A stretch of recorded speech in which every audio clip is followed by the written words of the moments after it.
Rev up your engines!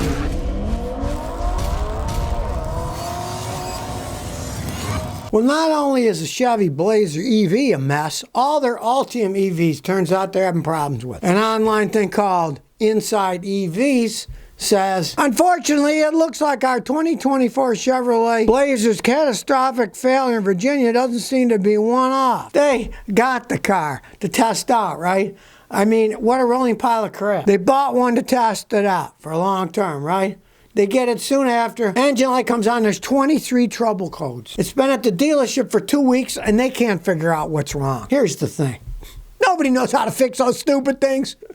They just came out, so it's a new thing. There's no experience with them. And GM, do you think their mechanics are trained for that? Of course they aren't. You know, they're getting GM high-level techs coming in to try to figure out what's wrong with the thing. They don't even know what's wrong with the own car they're building. This is a car that's less than 2 months old, has less than 2,000 miles on the odometer. Now listen to what's happened to him. Recently he went from LA to San Diego to attend a media event for the Blazer EV, strangely enough. But then the window switches stopped working. And the infotainment display melted out, stuck in an infinite loop of shutting off, turning on, displaying a map in the middle of the Pacific Ocean, and turning back off. Then things got worse.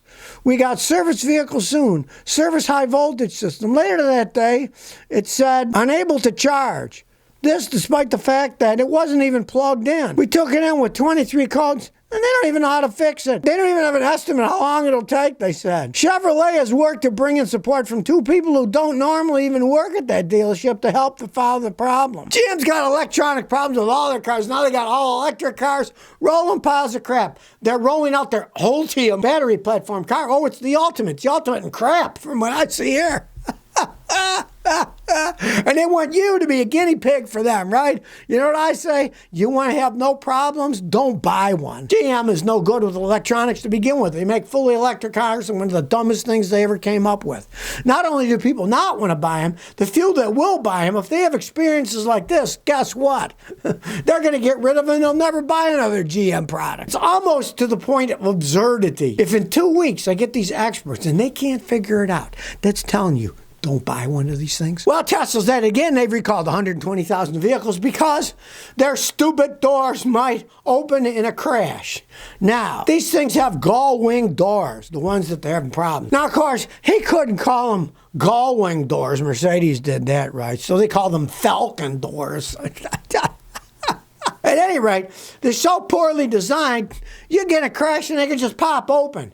You can fly out, whatever. Bad things could happen. You don't want your doors flying. I always tell you, if you get in a wreck, you want to stay in the car. You don't want to fly out, right? Well, as per usual, they say, we'll fix it with a software update. Every time something goes wrong, they say, we'll fix it with software. They don't have to buy parts for incorrectly made stuff. They say, oh, it's a software problem. Well, you know what? That whole Tesla is a software problem, if you ask me. And maybe they should have gotten the bugs out of it before they started selling them to people.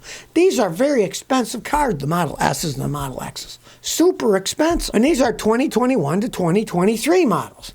Really new ones, right? Tesla acknowledged the affected doors can be unlocked during a crash, and it could cause the door to unlatch and open, increasing the risk of injury. It's really kind of unbelievable that they're even allowed to sell these things, you know? Great, you get a crash, the door's open, you get killed. Well, I guess that was a software glitch. Sorry about that, you know?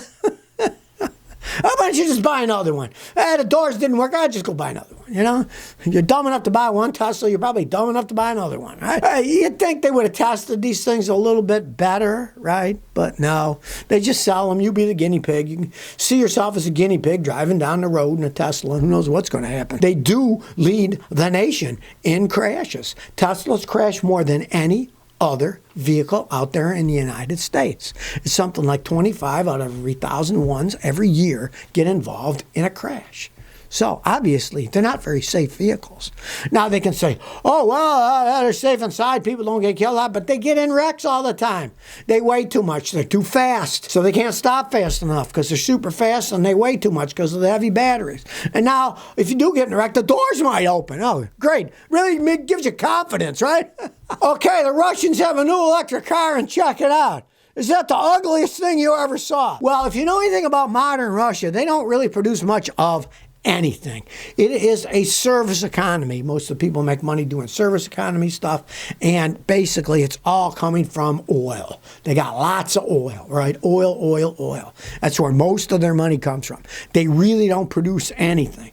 And if they think that people are going to drive this ugly little electric car around, okay?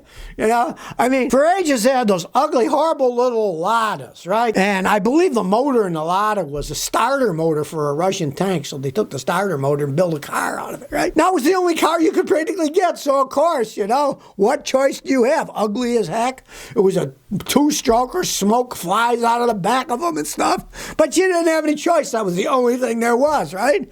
Well, if the Russians think people are going to buy that ugly pile of crap, it really makes you wonder. Well, Russia, like I said, it is not an economy that really manufactures things anymore. It's a service-oriented, and they got a bunch of oil. That's what's keeping them afloat, right? And if they think they're going to storm the market with that ugly thing, boy, I'm amazed they even built something like that. I mean, anybody would look at it, that's got to be the ugliest thing I've ever seen. They're building it from scratch. They can make it look like anything, right? Anything at all. Yeah, they're making it look like this. You think you got it bad. Guy in Canada has a Nissan Leaf. He's been waiting over a year for a battery for his car, and he still doesn't have it, and they don't know when they're going to get him one. A thief bought a Leaf. The battery went bad under warranty. He sent it back to him, and he's still waiting a year later because they say, well, we can't find any, that's an obsolete car, blah, blah, blah. They're selling them, right? Now, when he bought this Nissan Leaf in 2017, he got a $14,000 government rebate. Boy, the Canadians are really pushing that crap. No wonder Canada is so messed up. They have insane inflation there. Houses in some areas average over $900,000. Just plain old ranch-style homes, right? I read that people in Toronto, some young people, have to pay 120% of their income for rent. Now, you might say, well, you lose money. How could you do it? Well, then you get 3 or 4 people together renting a place, right? And so then if it's 4, then what? Then it's only 30% of each one of their income. But they couldn't live by themselves because they would have to pay more money than they're making just for their rent.